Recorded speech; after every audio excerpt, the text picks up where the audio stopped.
نحمده ونصلي على رسوله الكريم أما بعد فأعوذ بالله من الشيطان الرجيم بسم الله الرحمن الرحيم يا أيها الناس قد جاءتكم موعظة من ربكم وشفاء لما في الصدور وهدى ورحمة للمؤمنين قل بفضل الله وبرحمته فبذلك فليفرحوا هو خير مما يجمعون صدق الله العظيم صدق رسوله النبي الكريم اللهم صل على محمد وعلى آل محمد كما صليت على إبراهيم وعلى آل إبراهيم إنك حميد مجيد اللهم بارك على محمد وعلى آل محمد كما باركت على إبراهيم وعلى آل إبراهيم إنك حميد مجيد. عزیزان محترم، سورہ یونس کی ایک آیت تلاوت کی ہے. رب کریم سے دعا ہے وہ مجھے اور آپ کو اس کو سمجھنے اور اس پر عمل کرنے والا ہے. آج کا جو موضوع ہے وہ قرآن مجید اور اس کے حقوق. الحمدللہ ہم مسلمان ہیں. رب کا بڑا کرم ہے کہ ہم مسلم گھرانے میں پیدا ہوئے ہیں. بچپن میں ہی ہم قرآن کریم کو سیکھ لیتے ہیں، اس کا پڑھنا سیکھ لیتے ہیں اور اس سے ایک محبت پیدا ہو جاتی ہے. مگر یہ کہ قرآن کے حقوق کیا ہیں، اس کے بارے میں ذرا کمی ہے ہمارے یہاں. اس پر بہت کم بات کی جاتی ہے. زیادہ تر جو ہماری بات ہوتی ہے، گفتگو ہوتی ہے قرآن مجید کے، وہ اس کی تعظیم کے حوالے سے ہوتی ہے، وہ اس سے محبت کے حوالے سے ہوتی ہے، وہ اس کی تلاوت کے حوالے سے ہوتی ہے. ٹھیک ہے، تو آج ہم جائزہ لیں گے کہ قرآن کریم کے حقوق کیا ہیں.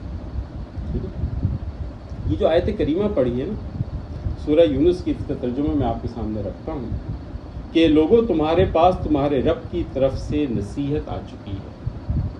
نصیحت کسے کہتے ہیں؟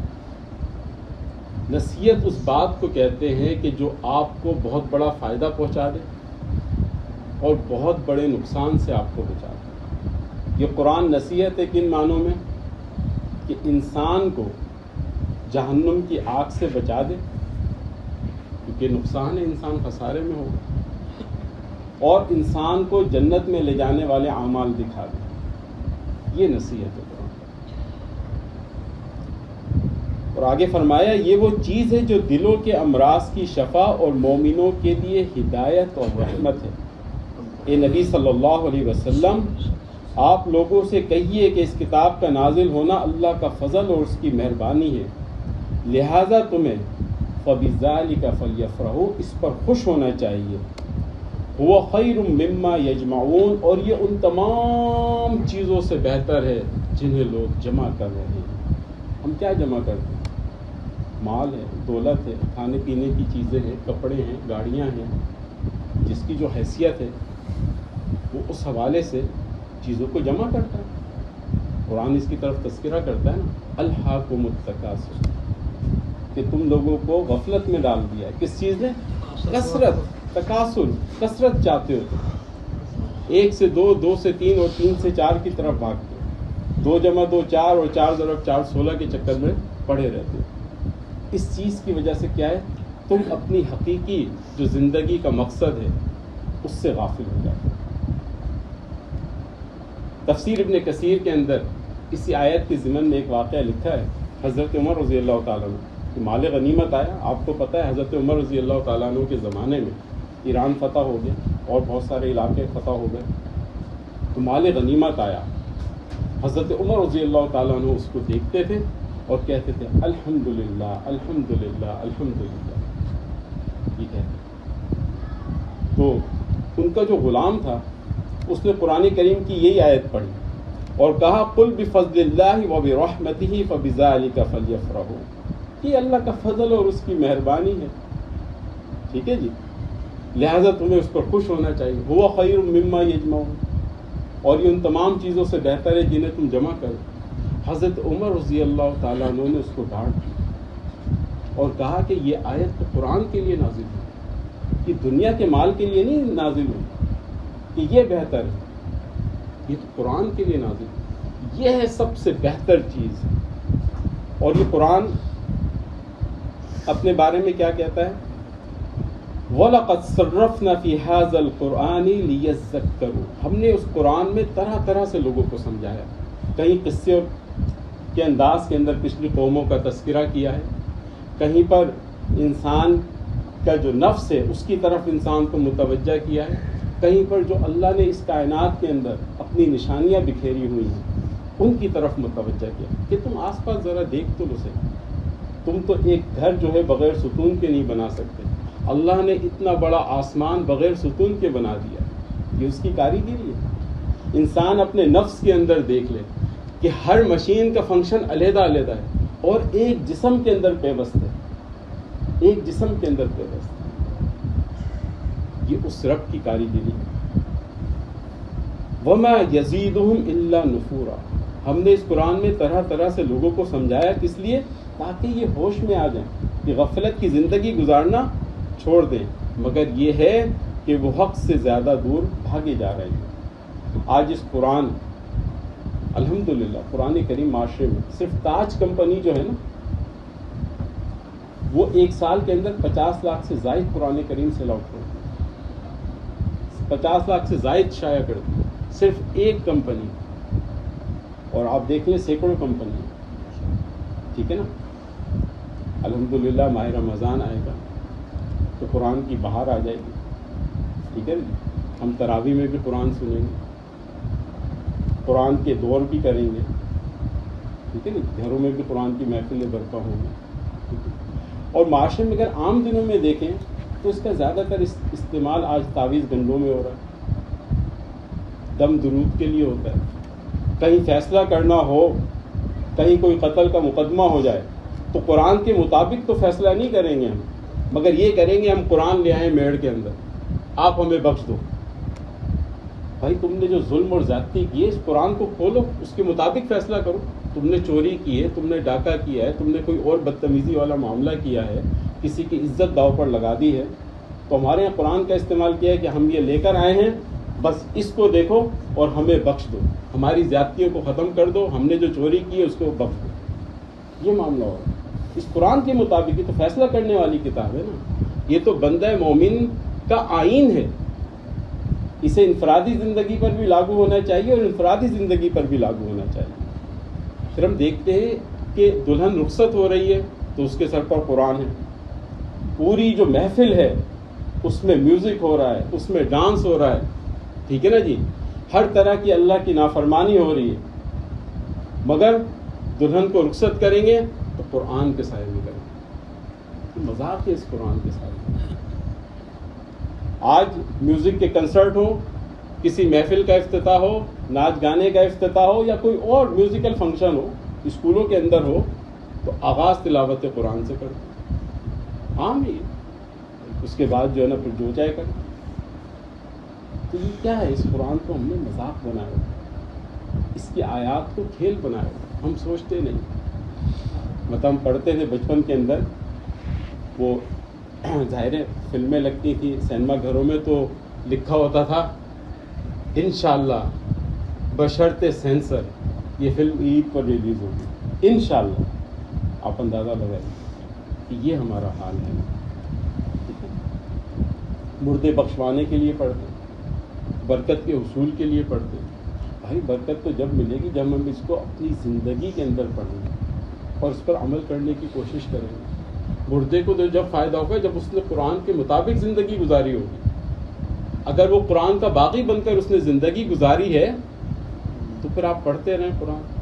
اللہ چاہے گا تو اس کے عذاب میں تخفیف کر دے گا، نہیں تو کچھ بھی نہیں ہوگا معاملہ.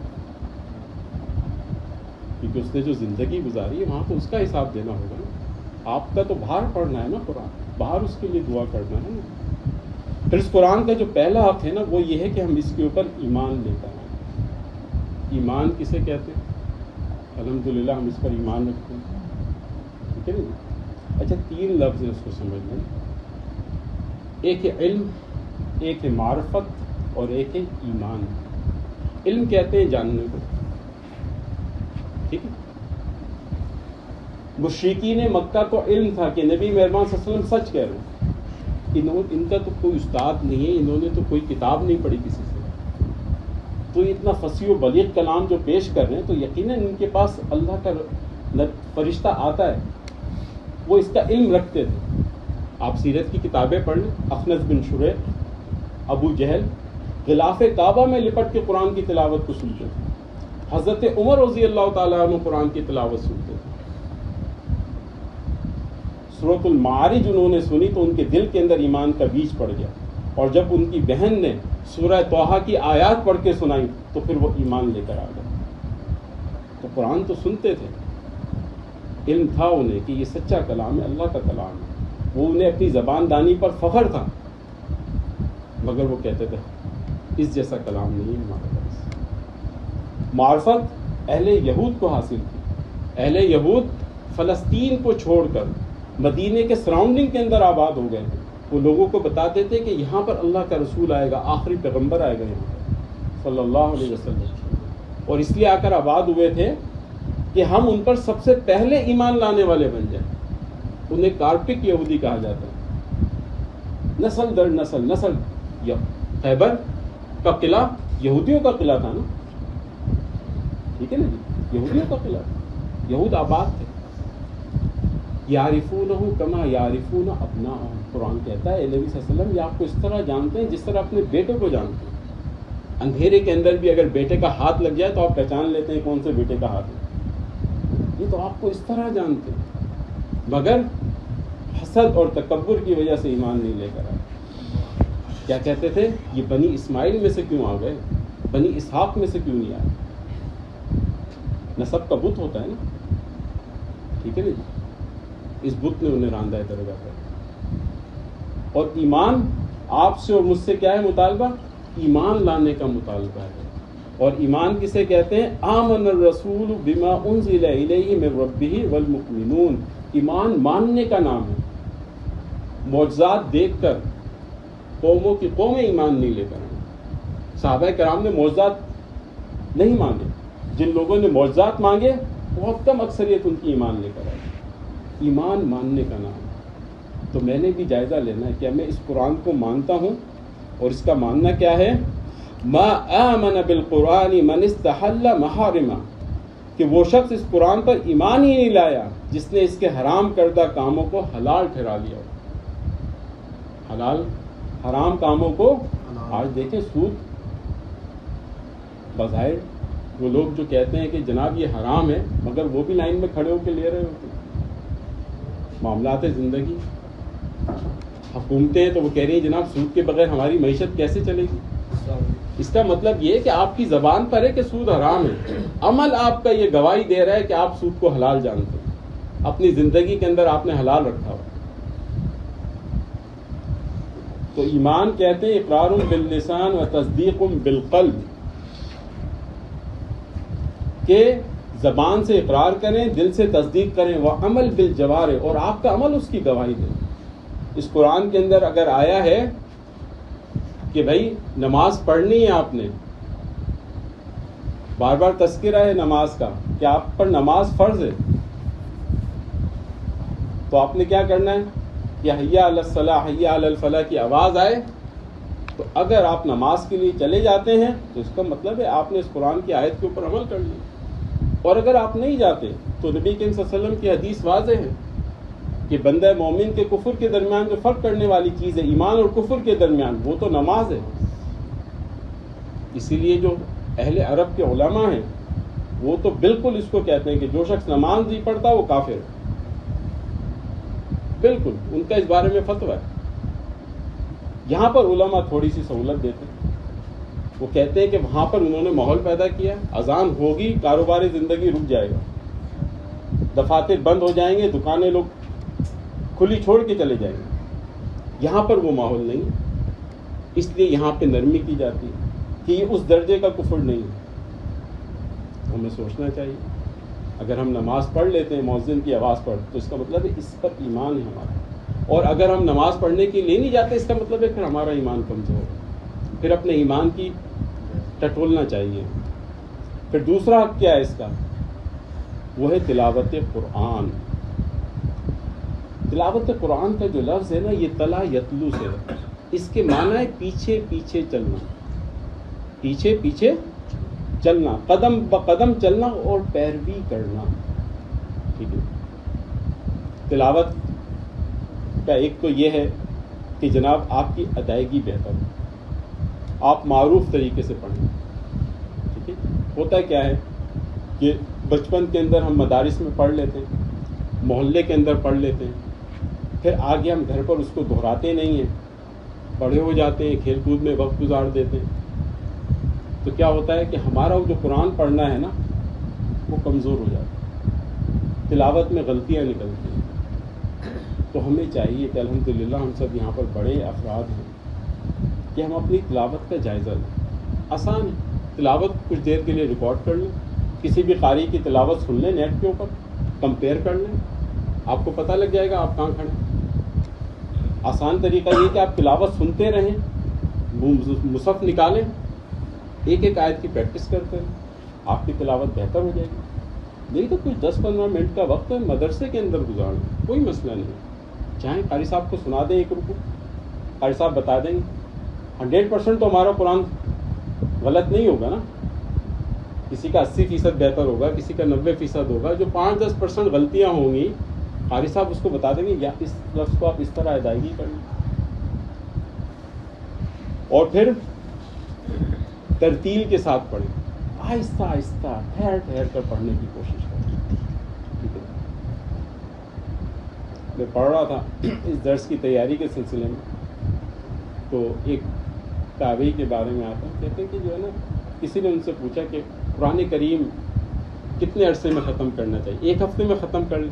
انہوں نے کہا اس سے بہتر ہے کہ میں جو ہے نا ایک ہفتے کے بجائے جو ہے نا 15 دن یا 1 مہینے میں ختم کروں. ان کا کیوں؟ ان کا تاکہ ٹھہر ٹھہر کر پڑھوں گا نا, مزے لے لے کر پڑھوں گا. قرآن کو شالیمار کی اسپیڈ سے نہیں پڑھوں گا, یہ بس ختم کرنا ہے, ختم پر ختم کرنا ہے. ٹھیک ہے جی. نبی کریم صلی اللہ علیہ وسلم نے فرمایا لیس منا من لم یتغن بالقرآن, جو شخص قرآن کو خوش الحانی سے نہ پڑھے وہ ہم میں سے نہیں. یعنی آپ خوبصورت انداز سے اس کو پڑھیں, گانے کی طرز پہ نہیں پڑھنا, بہترین خوبصورت انداز سے آپ اس کو پڑھنے کی کوشش کریں. اور پھر یہ کہ باقاعدہ جب آپ تلاوت کریں گے تو آپ کی زبان میں روانی پیدا ہو جائے گی, وہ جو اٹکن ہے وہ ختم ہو جائے گی. پھر قرآن کریم کو حفظ کرنے کی کوشش کریں. روایات کے اندر آتا ہے کہ اس چمڑے کے اندر, اس دل کے اندر اگر قرآن کریم ہوگا تو جہنم کی آگ اس قلب کو نہیں چھوئے گی. ظاہر ہے جس کے قلب میں جتنا قرآن ہوگا, اس کے 25% کو آپ یاد کریں گے تو 25% میں ہوگا, 50% میں ہوگا تو 50%, جتنا آپ زیادہ سے زیادہ شوق سے یاد کریں. اور پھر تیسرا جو حق ہے وہ ہے فہم القرآن, کہ ہم قرآن کا فہم حاصل کرنے کی کوشش کریں. قرآن کا فہم کیا ہے؟ اس کی آیات کا ترجمہ پڑھیں. ایک آیت کا اگر آپ ترجمہ پڑھتے ہیں, اس کی تفسیر پڑھ لیتے ہیں, تو حدیث کے اندر آتا ہے کہ ایک آیت کو سیکھنا 100 رکعت نماز نفل سے بہتر ہے. آپ اور میں کوئی بھی نہیں پڑھ سکتا ایک دن میں 100 رکعت نماز نفل. فرض پڑھنا ہی مشکل ہوتی ہے, نفل تو دور کی چیز ہے. 100 رکعت کتنا ٹائم لگے گا؟ کئی گھنٹے لگیں گے نا. 20 رکعت تراویح میں آپ کو کتنا ٹائم لگتا ہے؟ چلیں وہ تو امام صاحب 1 پارہ 1.5 پارہ پڑھتے ہیں, آپ کم سے کم بھی کریں گے تو 20 رکعت آدھا گھنٹہ تو لگے گا نا. عشاء کی نماز ہوتی ہے 17 رکعت, آدھا گھنٹہ لگ جاتا ہے نا. ٹھیک ہے نا جی. تو 2.5-3 گھنٹے میں اور آپ کہاں کھڑے ہو سکتے ہیں؟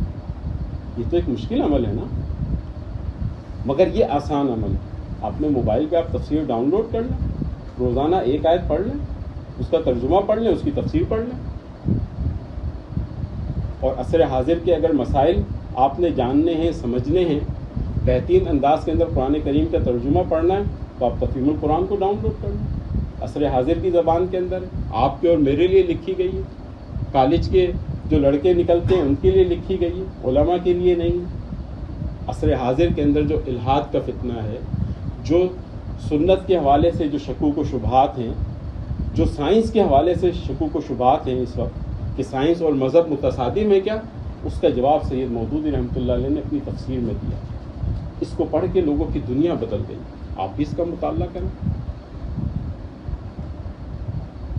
اس کے بعد اگلا جو ہے، آپ دیکھیں قرآن جب آپ پڑھیں گے نا، پھر اگلا آ کے اس کا افلا یتدبرون القرآن، کہ اس قرآن پر تدبر کرو۔ آپ اس کو جس نیت سے پڑھنے کی کوشش کریں گے نا، یہ اتنا ہی آپ کے اوپر کھلتا چلا جائے گا۔ ٹھیک ہے؟ اور یہ جو قرآن نے 4 مرتبہ چیلنج کیا نا، صورتیں بنا کے لے آؤ، پھر کہا 10 آیات بنا کے لے آؤ، پھر کہا اچھا 1 آیت بنا کے لے آؤ، تو انسان سوچتا ہے کہ یار اس میں کیا چیز ہے۔ عربی عربوں کو نہیں آتی تھی، اس زمانے کے جو عرب تھے وہ تو بڑے، ان کے شعراء ایسے تھے کہ کمال تھے وہ، ان کے ہاں تو گفتگو بھی کتابوں کے اندر ملتا ہے کہ شاعری کے اندر ہوتی تھی۔ بعد میں جب یہ قرآن نازل ہوا تو ہمیں ایسی خواتین کا تذکرہ ملتا ہے کہ وہ بات ہی قرآن کی زبان میں کرتی تھی، وہ تو اتنے زبان دان تھے۔ ایک بڑے شاعر کے بارے میں آتا ہے نا کہ لوگوں نے، وہ آیا مکہ تو لوگوں نے کہا کہ کان میں نا روئی رکھ لیں، یہ قرآن سنو گے نا تو بھٹک جاؤ گے۔ اس نے کہا یار میں تو اتنا بڑا شاعر ہوں، عرب کا سب سے بڑا شاعر ہوں، ٹھیک ہے نا جی، میں کیسے بھٹکوں گا۔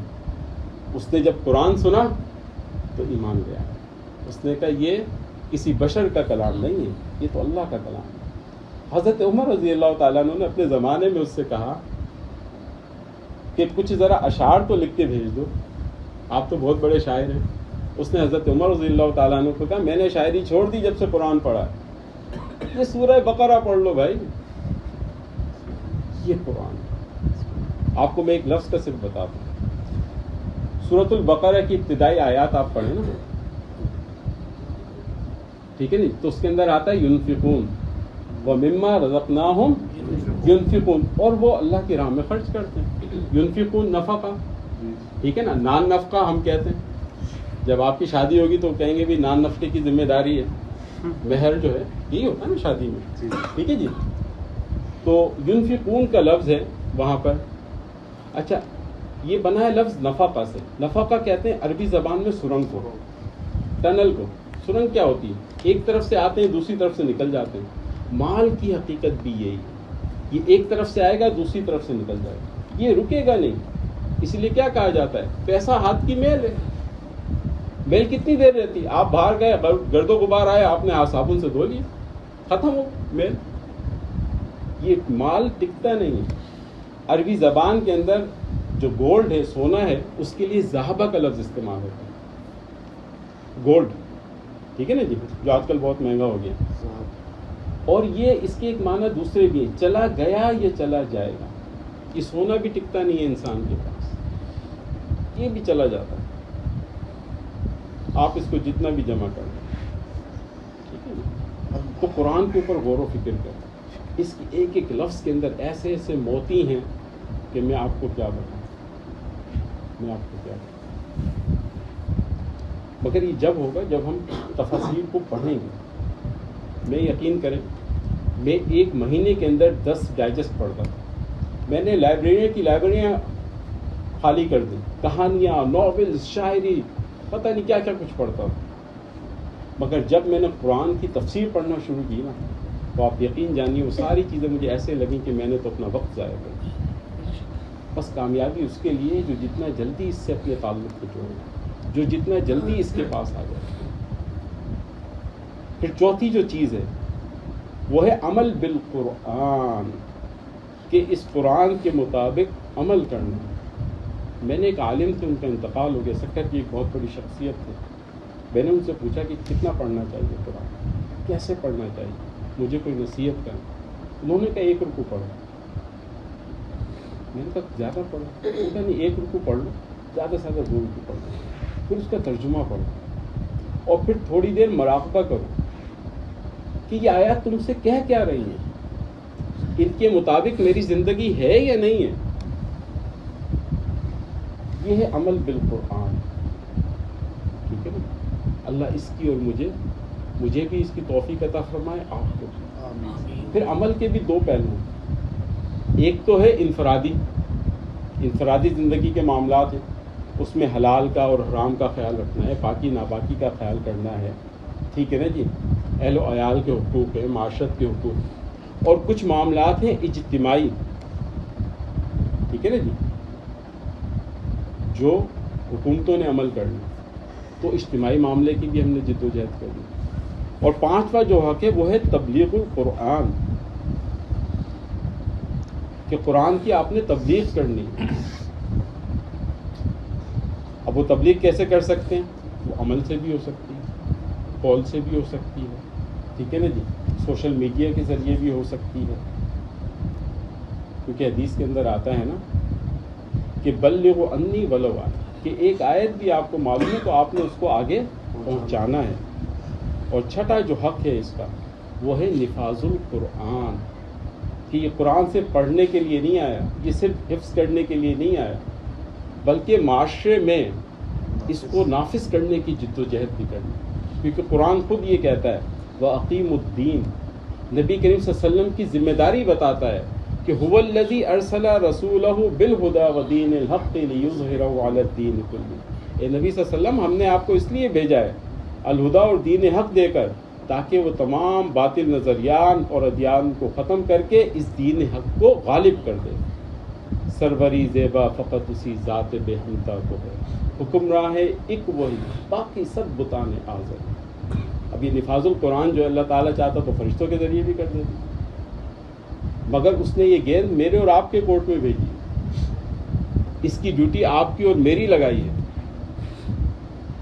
کہ جو ہے نا ہم نے اس کے لیے جو ہے نا وہ جد و جہد کرنی ہے، محنت کرنی ہے. نبی کریم صلی اللہ علیہ وسلم نے جو پوری زندگی کام کیا ہے وہ نفاذ القرآن کا کام کیا ہے. ان کی سنتوں میں اختلاف ہو سکتا ہے کہ پانی کھڑے ہو کے پیا جائے یا بیٹھ کے پیا جائے، رفع یدین کیا جائے یا نہیں کیا جائے، مگر ایک سنت جس میں کوئی اختلاف نہیں، اور جو نبی کے صلی اللہ علیہ وسلم کی سب سے بڑی سنت ہے، وہ یہی ہے کہ اللہ کے دین کو غالب کیا جائے. اور نبی مہربان صلی اللہ علیہ وسلم نے یہ ارشاد فرمایا تھا کہ میرا دین ہر کچے پکے گھر میں پہنچ کر رہے گا. اب بات یہ کہ اس میں میرا کتنا حصہ ہوگا، میرا کتنا حصہ ہوگا. تو نفاذ جو ہونا چاہیے تعلیم کے میدان میں بھی ہو، معیشت کے میدان کے اندر بھی ہو، معاشرت کے اندر بھی ہو. ٹھیک ہے نا جی؟ اور ہر چیز کے اندر. اچھا، اگر ہم اس کو نہیں بنائیں گے نا تو پھر کیا ہوگا؟ پھر معاشرے میں آپ دیکھ لیں عریانی فحاشی کا نظام ہوگا، سود کا نظام ہوگا. اللہ نے اس کائنات کے اندر جو وسائل پیدا کیے ہیں وہ انسان سے بہت زیادہ ہیں، مگر مسئلہ کیا ہے کہ 5% کے ہاتھ میں وہ وسائل، 95% غربت کی زندگی گزار رہے ہیں. آپ کوئی بھی چیز دیکھ لیں اس کے اندر اللہ تعالیٰ نے بڑھوتری رکھی ہے، مگر کیا ہے معاشرے کے اندر ارتکاز دولت کا. امیر سے امیر تر ہوتا جا رہا ہے، غریب سے غریب تر ہوتا جا رہا ہے. جب عدل کا نظام آئے گا تو پھر وہ نظام آئے گا کہ زکوٰۃ دینے کے لیے لوگ نکلیں گے اور زکوٰۃ لینے والا کوئی نہیں ہوگا. اس قرآن نے کیا کیا؟ وہ جو بکریاں چڑھاتے تھے، پچھلے درس میں نے بتایا تھا عمر بن خطاب رضی اللہ تعالیٰ عنہ نے ممبر پر بیٹھ کر یہ کہا، درس دیتے ہوئے اچانک اپنے آپ کو مخاطب کیا، اے خطاب، عمر بن خطاب، تجھے تو بکریاں چرانا بھی اور اونٹ چرانا بھی نہیں آتے تھے، تجھے تو تیرا باپ تھپڑ مارا کرتا تھا. ان لوگوں کو دنیا کا امام بنا دیا، دنیا کا امام بنا دیا. وہ زمانے میں معزز تھے، ہم مسلمان ہو کر، اور ہم خوار ہوئے تارک قرآن ہو کر. اور قرآن تو اس کے بارے میں کہتا ہے نا وَمَن لَّمْ يَحْكُم بِمَا أَنزَلَ اللَّهُ فَأُولَٰئِكَ هُمُ الْكَافِرُونَ، کہ جو لوگ اللہ کے نازل کردہ قرآن کے مطابق فیصلہ نہ کریں وہی کافر ہیں. اور آگے فرمایا فَأُولَٰئِكَ هُمُ الظَّالِمُونَ، کہ وہی لوگ ظالم ہیں. اور پھر آگے فرمایا فَأُولَٰئِكَ هُمُ الْفَاسِقُونَ، اور وہی لوگ فاسق ہیں. نبی مہربان صلی اللہ علیہ وسلم نے فرمایا تھا ان اللہ یرفع بهذا الکتاب اقواما ویضع به آخرین، کہ بے شک اللہ تعالیٰ کی اس کتاب کے احکامات پر عمل کرنے کی وجہ سے کچھ قوموں کو عروج بخشتا ہے اور اس کے احکامات کو پس پش ڈالنے والوں کو ذلیل و خوار کر دیتا ہے اور پستی کے اندر گرا دیتا ہے۔ رب کریم سے دعا ہے وہ مجھے اور آپ کو ان باتوں پر عمل کرنے والا بنائے، اور میری اور آپ کی زندگی یہ ہو، جو بڑا پیارا شعر ہے نا، میری زندگی کا مقصد تیرے دین کی سرفرازی، میں اسی لیے مسلمان، میں اسی لیے نمازی۔ رب کریم سے دعا ہے جو کچھ پڑھا اور سنا ہے اس پر مجھے اور آپ کو عمل کرنے والا بنائے۔ وآخر دعوانا ان الحمد للہ رب العالمین۔